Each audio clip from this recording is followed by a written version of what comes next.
Hello, class. Today we're going to look at what happened in China after Mao Zedong. And so we're going to look at the social, economic, and political policies of the Chinese leader Deng Xiaoping. You're going to be able to explain the lasting impact of these policies and critique these policies. And by the end of this lesson, you should have a good idea of how China has changed and why it is where it is today. So we're going to go from communism, Mao's version, to communism in quotes, because today China claims to be a communist state, but if once we look at the economics of China, hopefully you'll see that is a kind of a difficult circle to square. Okay, so China today, right? Today we have cities like this. This is a city of Shanghai. Does this look like Mao's ideal? What was Mao's ideal China? Mao's ideal China was the hardworking peasant, the peasant hero, right? We had the Great Leap Forward, which turned out to be the giant leap backwards, where the Chinese peasants were trying to make steel on their farm. So how do we go from this to this? And the answer to that has a lot to do with Deng Xiaoping.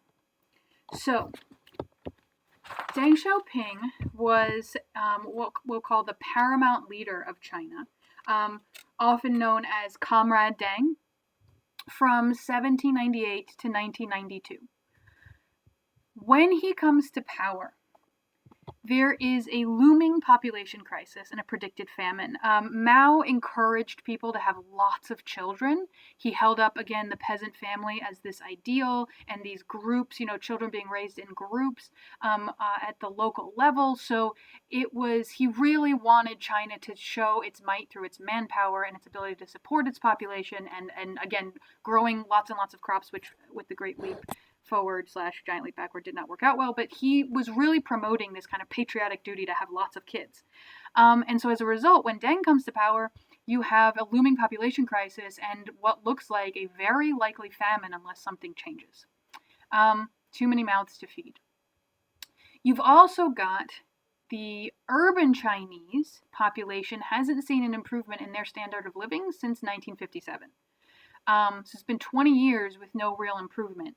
And the rural Chinese are living in basically the same conditions as they were in the 1930s. So when Deng comes to power, what are his major goals going to be, looking at the situation he's facing? Well, the first one should be most obvious. He's going to want to avoid a famine, right? So we're going to have to figure out how to do that. He's going to want to grow the economy and improve people's standard of living, both in the cities and in the countryside. And of course, like any leader, he's going to want to stay in power, right? All right, so just so you can see the population boom that we've got here, we've got like the introduction of the potato here, and then of course with Mao, we've got a huge population boom. And so this is what Deng is facing. So that's the first thing we're going to do. We're going to deal with the social issue, the social policy issue first. I want you to think, if you were in Deng's position, how would you deal with a rapidly growing population? Because all these kids are growing up and they're having kids and like you've got all these mouths to feed.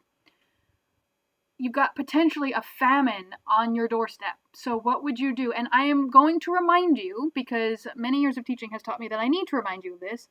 Your goal is to save lives. Your goal is to prevent a famine.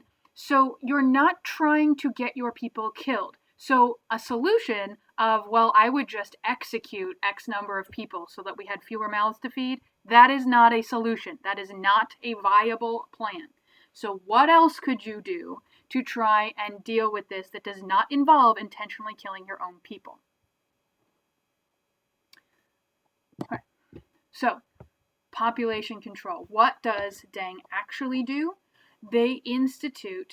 China institutes what's called the one-child policy, which is exactly what it sounds like. It's the Chinese government policy, which goes from 1979 to 2016, limiting each family to one child. The way you enforce this, again, is not through like executions, it's through fines and taxes. There will be exceptions to this policy. So later there will be exceptions for ethnic minorities. There will be exceptions where if you have twins, for example, you're not going to be held at fault for that. Rural families can apply to have a second child, especially if the first child is a girl or is disabled, because rural families can argue that they need more like manpower to help them out on their farm. This, of course, includes sexist or like ideas about gender and sex roles and things like that, about women not being able to do the jobs of men, which is not exactly a communist idea here. But that's kind of in keeping in line with what we're going to be looking at with Deng here, is how much of a true communist really is he, and what does that mean at this point? Okay, so if this is our policy, each parent or each family can only have one child, and the punishment for having more than one child is additional fines and taxes. What sorts of consequences are going to result from this type of demographic policy? And you can think in time chunks here. Immediately, what's the immediate effect going to be? What's going to happen over several generations? If you were ready to start a family, how might this affect your actions? And remember, consequences can be good or bad, right? Good or bad. Whatever is just a follow-on from this policy. Okay, so the consequences we wind up with. Well, first of all, the population growth slows dramatically. So in that, it is quite effective. We see a sharp decline in birth rates, which prevents a famine. So there is no famine. Huzzah. So it's successful in that respect. I mean, its major goal was avoid a famine. It did so. Now, since the punishment is additional fines, who is this going to hit harder? The wealthy or the poor? It's going to hit the poor harder, because they're the ones who are going to have a much harder time affording those fines. So like if you're a wealthy family and you want a second child, well, it stinks, you got to pay more taxes, but like you can do that. If you're a poor family and you get pregnant a second time, this can cause real issues. Okay? And so you're going to see a rise in people attempting to have abortions or to hide children from the government and just not registering the births, which makes it really hard as that kid grows up to get a job, because they don't officially exist. They don't have official documents. They don't have any official protections. They technically don't have a country because they don't technically exist inside China. You will also see kind of drastic measures taken by the government in forcibly sterilizing some individuals. And so that's a pretty big breach of human rights, obviously. Okay, let's think about in terms of age groups. What is this going to do over time? What is this going to do to what your population looks like? You're going to see a massive demographic shift. So if this is our population pyramid, which we should have looked at in this class before, each of these, this graph shows you the number of men and the number of women by age. So as you move out, the middle here is 0. So as you move out this way, it measures the number of men, and this side measures the number of women for each age bracket. So here we have people under 5 years old is the first line, then between 5 and 10, and the number between 10 and 15, all the way up to 95 to 100. Okay. So as you can see in 1964, were there more young people or old people? Way more young people, because this is the 20-year-old mark, and so many people are under 20 years old, right? Lots of men, lots of women. By 2010, this is what we're seeing. So what has happened to the population pyramid here? Is it really a pyramid anymore? Not really. And we're seeing too few young people. Right? There's not very many young people down here. This is much narrower than this aging population, right? That stretches out a lot more. And these people are just going to continue to get old. So you're going to see a top-heavy, kind of almost an upside-down pyramid, which is going to lead to labor shortages. So China is facing a coming labor shortage. If you need people to work immediately, Japan is actually having a similar problem, but not because they forcibly limited how many people could reproduce. But if every 2 people are only having 1 child, your population is going to get cut in half, right? So what can you do to fix that? If you need workers and also customers at that rate, immigrants are a good solution for this. But China's immigration policy isn't exactly super welcoming. So China, when people talk about the behemoth that is the Chinese economy, China has a lot of customers. It definitely has a lot of economic clout, but they are facing this coming labor shortage. They are facing serious economic challenges on their horizon in the near future. Especially because these young workers are going to have to support all of these elderly people, one child supporting two elderly parents, or taking the jobs of two people who have just retired, right? There's too few people at the bottom of this pyramid. Okay, another thing we need to talk about is gender. So when you can only have one child, are Chinese families going to want a boy or a girl? Well, historically in China, boys have been more valued, right? They carry on the family name. Girls take a dowry, like you have to pay somebody basically to take them off your hand. They're seen as a burden. Now, that's not to say that Chinese parents throughout history didn't love their daughters, and nor does this make China unique.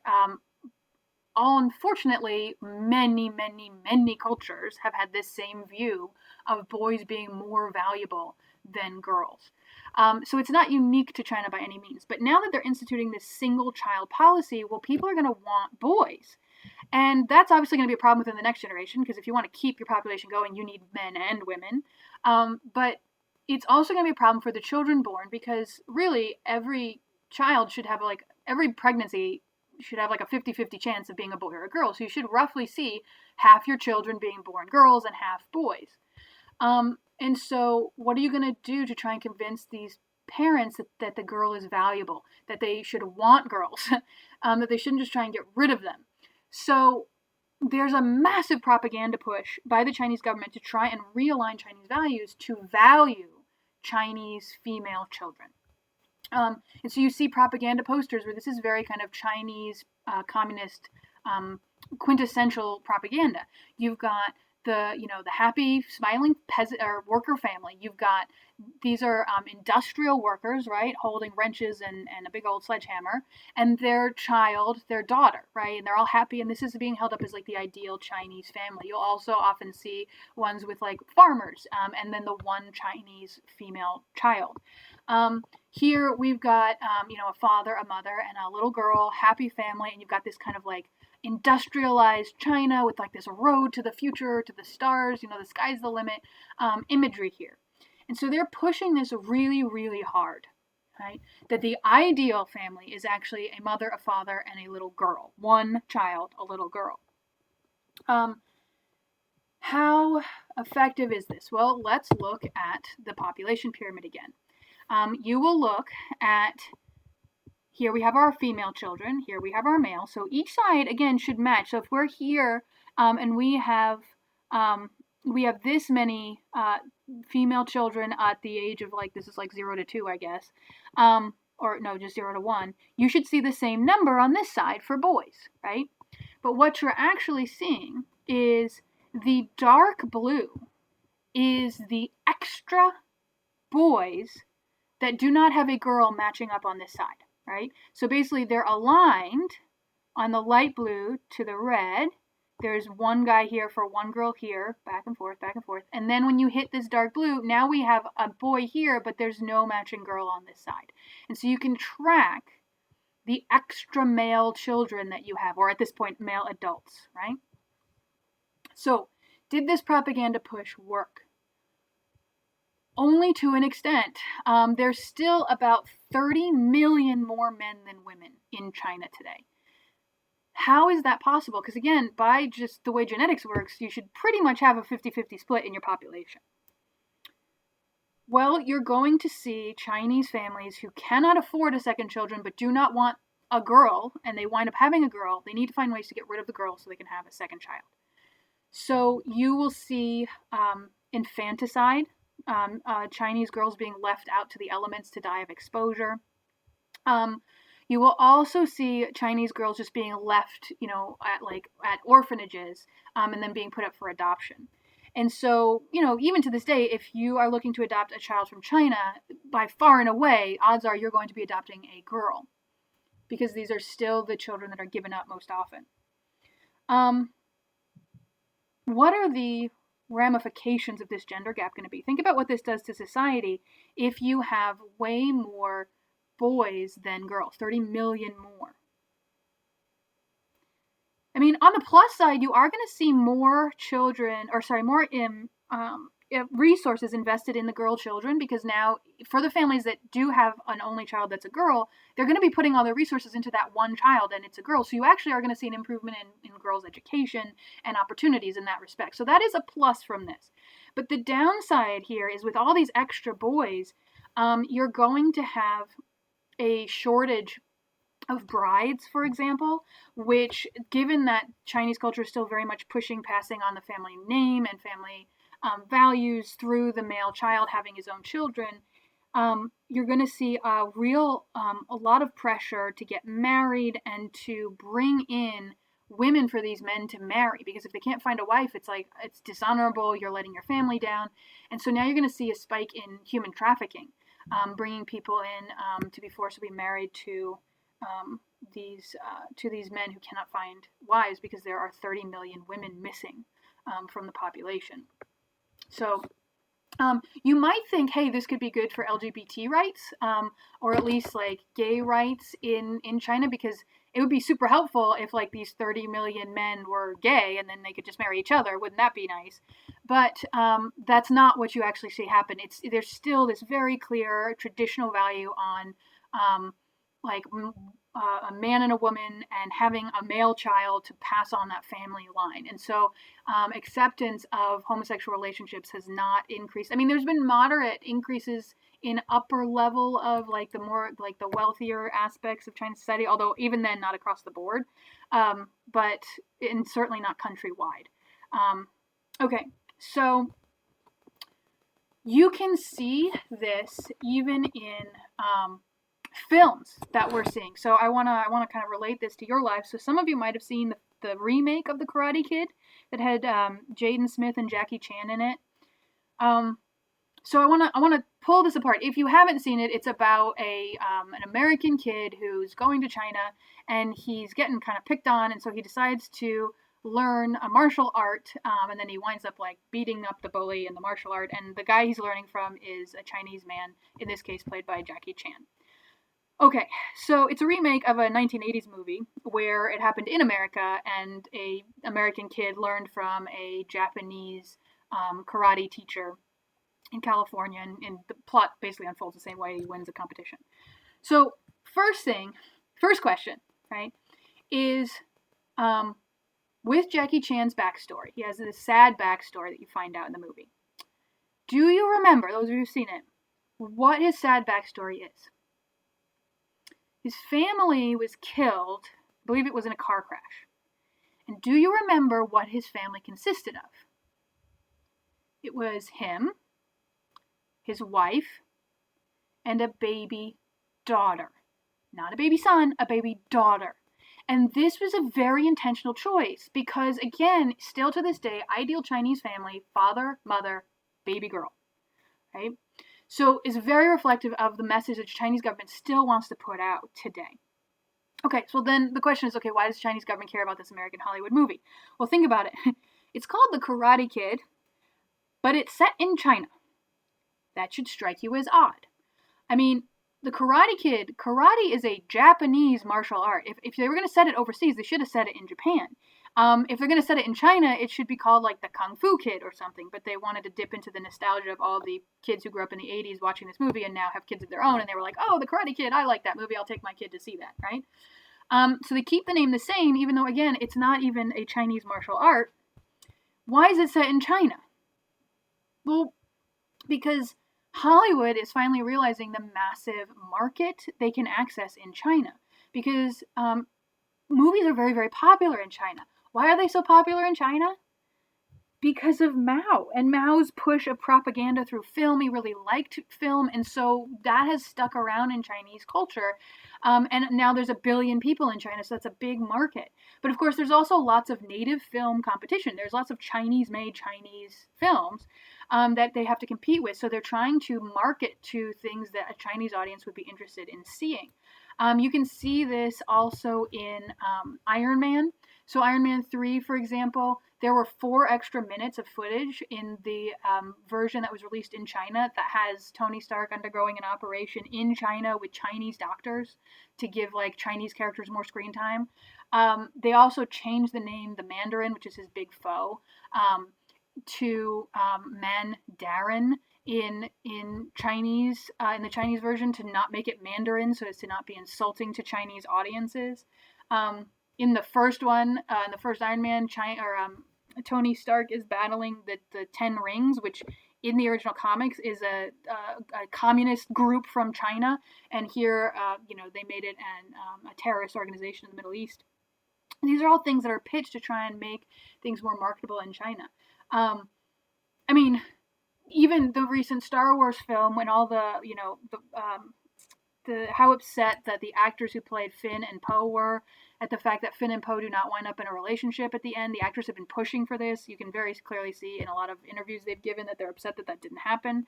And Disney didn't want to. They didn't want to do that probably for American audience reasons, but also very clearly because of the audiences in China.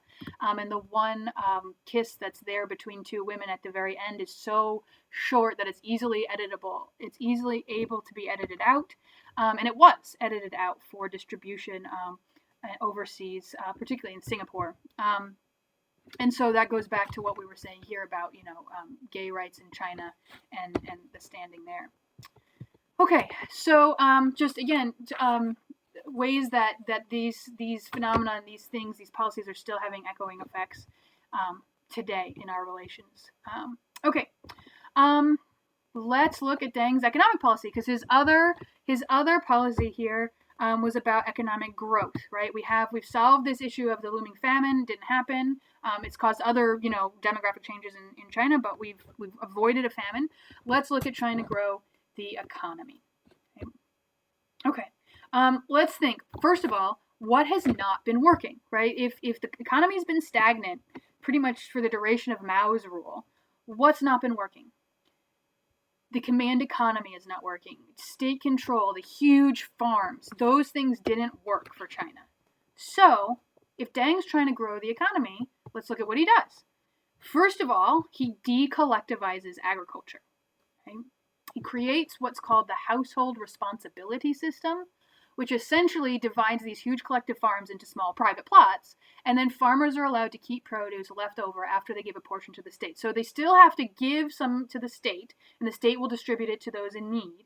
But then whatever's left over beyond that quota, the farmers can choose to sell for whatever price they want at local markets or wherever they can sell it. Okay? So then he creates what's called a dual price system for industry, for factories. And so similar to what's happening with the farms, factories are allowed to sell any extra goods they make at the market price. So they, again, just like with the farms, they require a quota. Say you make shoes, a certain number of shoes have to be provided to the government or sold at a government set rate, like $5 per pair, so that people can afford them. And say you have to do 100 pairs of those per month, and then anything above that you can sell for $20 or $30 or whatever you can get people to pay for. Okay? He opens up China to foreign investment. So Mao had basically been very focused on just China being in control of its affairs and being self-sufficient. Now Deng is going to allow a foreign investment in some industries. Some industries will still be controlled by the state, but other industries will be open up for foreign investment. And he creates what's called special economic zones, certain regions in China that are basically largely free of regulations and act as just kind of market economies. So what would Mao think of this? What does it sound like? Does it sound like communism? What does it sound like? It sounds like capitalism, which Mao would be very upset about. I mean, think about it. Who's going to be able to afford the shoes that are being sold at the market price or the extra food that's being sold? The wealthy, right? So we're creating this gap between wealthy and poor again. We're allowing the emergence of a bourgeoisie. You're not doing what Mao had set out to do, and what communism argues for. This is very much capitalism, right? Now, it's limited capitalism because the state is still going to control certain industries, certain areas of the economy. They're still requiring a certain quota of things to be produced in a certain way. But there's a lot of capitalistic elements here. Okay? Does it work? I mean, pretty well, yeah.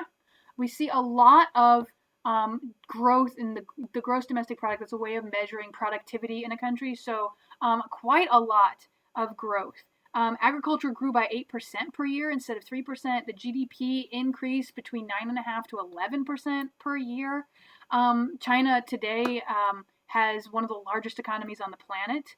It helps that it also has a lot of people, but it's producing a lot of stuff. State-owned factories dropped from 81% to 15%. So like I said, there are still state-owned factories, but drastically fewer than there used to be. So we're allowing factories to be owned by private individuals, privatization, capitalism. Okay, so what are the consequences of this going to be? And again, think good and bad. If you're introducing capitalism into China or kind of back into China, what is that going to do, good and bad? Well, you're going to see the growth of the middle class, construction of factories, cities, new businesses opening, private sector job growth, things we saw when we saw capitalism in other countries, when we were looking at, Europe in the 1800s and whatnot. In kind of a neutral sense, there's going to be population migration, so peasants are going to move to jobs in the cities.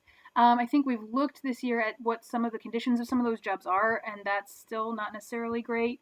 And of course, you might be taking people from their families. If it's just like the parent moving to the city to send money back to the children, that could be negative. But just moving in and of itself doesn't have to be a negative thing, so that's why I put it kind of in the middle there.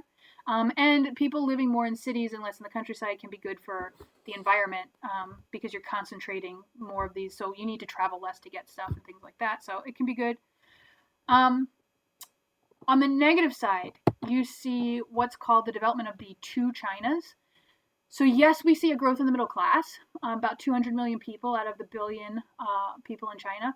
But you still have about 800 million peasants. So it's woefully lopsided, which should not be surprising to you, that we have more poor people than wealthy or middle class people. And there's a lot of people. So about 800 million people still peasants, still living in poverty. There's a major increase in inequality. So before, inequality was fairly limited because of the way the government had set things up. Now you're going to see a pretty big wealth gap come all around. Like there are some extremely wealthy individuals in China, and then some people living well below the poverty line. A lot of people. Mistreatment of workers. So again, like some of those jobs in those cities, we've talked about Foxconn and having to put up suicide nets at these factories and things like that. Corruption and nepotism. There's a lot of corruption, and with more money and wealthy people, they can use that money to their own advantage to make sure that their children, nepotism means favoring your children and giving, or your relatives, people who you give the job because you know them as opposed to because they're good for this. And this is a problem in the government as well as in industry and business. And bribing government officials to do what you want them to do, etc. And massive pollution problems, because with this industrialization, and we've looked at this as well, just terrible smog conditions and breathing problems in the major cities in China. So again, shouldn't be surprising, things we've seen elsewhere with industrialization, but with 1 billion people in China, even more so. So in our other studies, what typically happens when such radical change occurs and such major inequalities exist? What do we see happen? You see calls for political change, right? And protests and possibly revolution. So our last goal, what did we say our last goal was going to be? Deng's going to want to make sure he holds on to power. So is he going to tolerate protest? No, of course not. But that doesn't mean people aren't going to try. So let's look at the most famous, the Tiananmen Square Massacre. You may have heard of this. This happens in 1989, so in my lifetime, though not in yours, most likely. So we've got what's called, it's also known as the June 4th incident. We had the May 4th incident after, World War I. If you recall, people were very upset about the treatment of China after the Allies won the war, because China was an ally and they were still treated not well. or what they felt was disrespectfully. Here we have the June 4th incident that refers to Tiananmen Square, and it's several decades later. So this, basically, what's going on is the massacre happens at the end of this series of protests. It's about a 6-week long series of protests from April to June in 1989. And students start this off. They're protesting corruption. They want they're demanding free press and free speech, and hundreds of thousands then join them. So again, not surprising that we see young people, students leading the way here with their ideals, but then you have regular people start joining. Workers, people are bringing children, even members of the Navy start participating in these protests, demanding not an overthrow of the government, but a loosening of the social rules of the restrictions on the press. The trigger for this protest, what starts it off is the death of one of the communist leaders that's seen as being really on the people's side, and he passes away. And so people start taking to the streets because they're like, well, who's going to fight for us now? We have to fight for ourselves now. It's very similar to those of you who've seen Les Miserables. It's the same kind of cause that starts the protests in that musical / book. Okay, so how does the government respond? Well, initially, but possibly surprisingly, it kind of waffles. It says, hey, go home, and then it allows them to stay for a bit, and it kind of goes back and forth. But ultimately, eventually, the government's like, we think it's going to get out of hand. There's too many people coming in. They're not violent protests, but the government is getting very unnerved, and so they decide to declare martial law, to use the military on their own people. And this is never a good sign. This is why you have a separate police force and a separate military. Military fights enemies. The police force are supposed to serve and protect the citizenry. So when you start using your military on your own people, you've turned your own people into the enemy. This is not good for the well-being of your people. So, sends the army in to disperse. Violence is used. Casualty rate is pretty bad. The official count is 214 people were killed. That's according to the Chinese government. The Chinese Red Cross had initially claimed 2,600 people were dead, and that was probably a low estimate because it was just the initial numbers coming in. But then it retracted its numbers and said, yeah, it was 214. Why did it do that? Which number do you think is actually accurate? I mean, it did it because the government told it to, right? The government's obviously trying to downplay this, this horrible use of violence against its own citizenry that's not even asking for a toppling of a government, just asking for their rights, which would Marx have supported free press and free speech? Absolutely, right? So again, communism would say they are guaranteed these rights, but the government is not giving it to them. Okay, so at the end of this, you see what's referred to as Tank Man. This is possibly one of the most famous images in world photographic history. And if you were in my class where we did the Revolutions Project, where we watched a bit of a video about the 2011 Egyptian Revolution, this photo was referenced there too. So I'm going to show you what you see is a man just kind of on his way home, holding grocery bags, and he's going to be facing down a tank. And this was actually caught on film, so because we did have foreign reporters there at this time. So all you need to do here is just watch.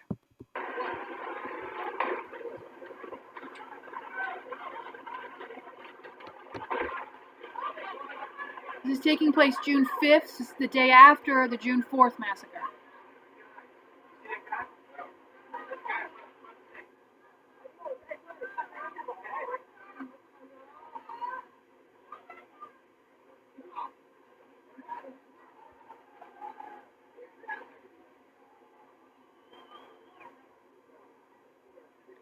He's taking his life in his hands. That tank is supposed to be clearing people out. Can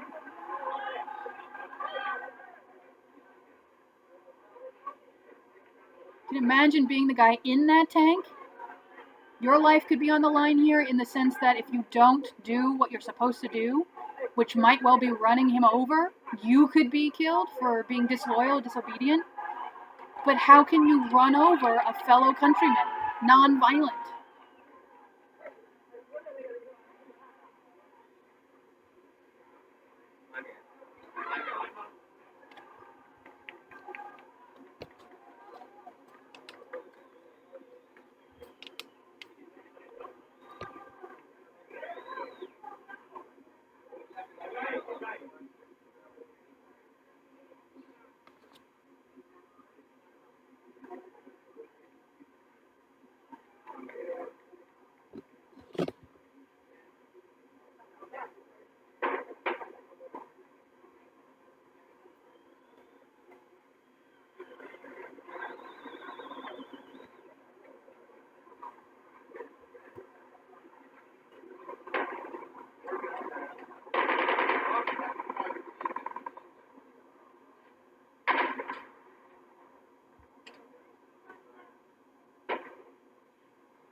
Okay, so ultimately he will run off across the street, and um, to this day we don't actually know who he was. He's referred to as Tank Man because what would the government have done if they found out who this guy was?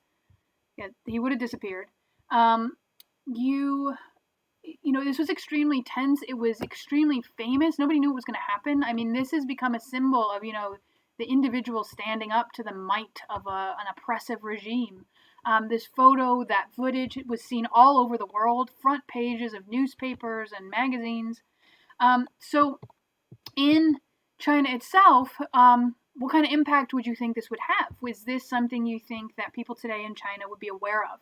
The 1989 protests and Tank Man? I mean, again, it's been seen everywhere. So you would think that today this would be a part of Chinese history that people would be familiar with.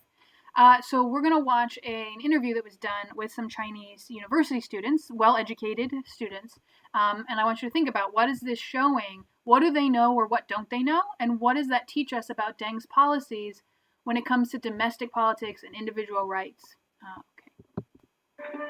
Today's undergraduates enjoy all the benefits that have flowed into China A. Largely the children of the elite, they enjoy freedom of travel and a lifestyle many Western undergraduates might envy. But what do they know of their recent history? I'm going to try a little experiment. Show this picture around and tell me what that picture says to you. Pass them round.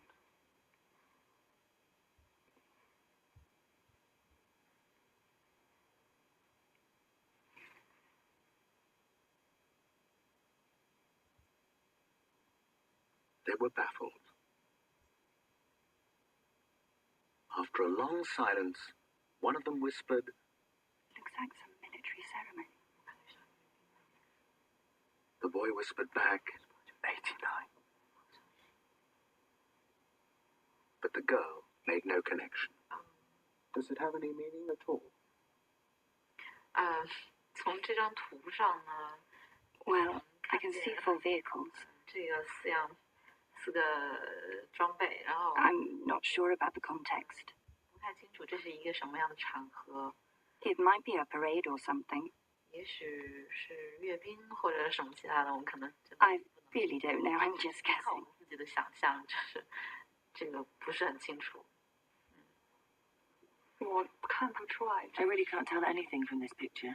对，因为这个 There's no context. 可以问这是艺术创作。Is this a piece of artwork? Did you make this up? Whatever they might have heard about 1989, it was clear that they had never seen the Tank Man picture. I think it's terribly tragic that Beijing university students who were at the forefront of the May 89 democracy movement, several generations of students later have no conception of what happened, don't even know that this incident of the man in front of the tanks ever happened. Tragic indeed, but not surprising. The image was shown once in 1989 on China television, rebranded as an example of the... Okay, so the fact that these Chinese students, again, go to a university where in 89, those were the students leading these protests, and now they don't recognize this. What does that show you? Does that surprise you? And what does that show you about Deng's policies when it came to domestic politics and individual rights in China? Okay. Again, this shows us that the teaching of history and the recording of history is very important, because if you just censor it out of the history books, then people won't know what happened, right? And then that obviously is going to limit its impact on the culture. And although I guess you could argue it had a big impact on the culture because it caused them to clamp down so that people don't know this. And we still see lack of basic civil and political rights in China today, freedom of speech and things like that, freedom of the press. So this leads me to this reflection question. Deng opened up the Chinese economy. Western leaders, so the United States, for example, claimed that engaging China economically was the way to get China to improve its human rights records, that just ignoring them or pretending they didn't exist and plugging their ears, which was initially, some reactions from like the United States, wouldn't acknowledge that they were a communist state when Mao took over. That didn't work, so maybe engaging them in economics would work. By trading, you'd exchange some cultural ideas, and that would open that up. And they would learn freedom of the press and freedom of speech because they would see Americans who have that, and then the government would give it to their people, or the people would demand it, and the government would give it to their people. Was this right? Was this right? And if it is working, should we keep doing it? If it's not working, should Western countries do something different? What do you think? You can think of another recent example of this was the Hong Kong protests against China, and that was in the news for a bit. And the United States NBA, there was somebody from the NBA who tweeted like, good luck to the people in Hong Kong, and China was furious that an NBA employee would do that, and the NBA itself turned around and basically censored their own employee, who's an American, who has the right to free speech, because they didn't want to upset China, because they're trying to sell basketball to China. They're trying to sell, they've had NBA games played in China. They're trying to sell tickets. They're trying to get people to subscribe to watch the videos of the games, and so they don't want to lose that market because the NBA is a for-profit, business. And you had some American senators and representatives standing on the floor of the Capitol building arguing that's not okay. Like, Americans have freedom of speech. You can't tell your NBA employees that they can't criticize China. That's ridiculous. But, the businesses, they don't want to lose that Chinese business. So, so what should be done now? Do sanctions work on countries? You've seen sanctions on Iran, which we may or may not have talked about so far this year, or you'll see America do that to Cuba as well. Basically, cutting off economic ties to try and make the governments change. Those don't tend to work very well. But engaging in China, is that working with this trade? Is that helping to open up human rights for China? What should be done now? Okay, last thing I want to talk about is just to have you think about Deng and how successful was he. What were his goals? Limit population growth and avoid a famine. Grow the economy. Which, did he do that? Yes, he did. He was next going to grow the economy. Did he do that? Yes, he did. He wanted to maintain the power of the Communist Party and keep himself in power. Was he able to do that? Yes, he was. What were some of the ramifications of these policies? We saw pollution. We saw inequality growing. We saw the gender imbalance emerge. We saw a looming population crisis, right? With the population, the pyramid kind of being turned upside down. So I want you to think, would you define Deng as a successful leader? And would you define him as a good leader? And do those things always go hand in hand? Can you be a successful leader and be a bad leader? Can you be a successful leader, can you be a good leader but not be a successful leader? Does success go hand in hand with being a good leader? What do you think? And was Deng either or both or neither of those? Okay, hopefully this gives you an understanding of why China is the way it is today. We're not going all the way up to the present. We're not talking about Xi Jinping or the Belt and Road Initiative, which, there's all kinds of stuff happening in China. But this gets you so where you can see why China today, while it calls itself communist, its economy really isn't communist. Again, the state controls some sectors, and it's certainly not what Marx would have envisioned. But even for like what we think of as Chinese, or not Chinese, for communist economies, which we're often thinking of like command economies and state-run economies, it's not really that way today. But it has held on to the suppression of individual rights. So it's really more of an authoritarian single-party system that controls some sectors of its economy, but has opened up a lot of it to very capitalist practices. Okay, thank you.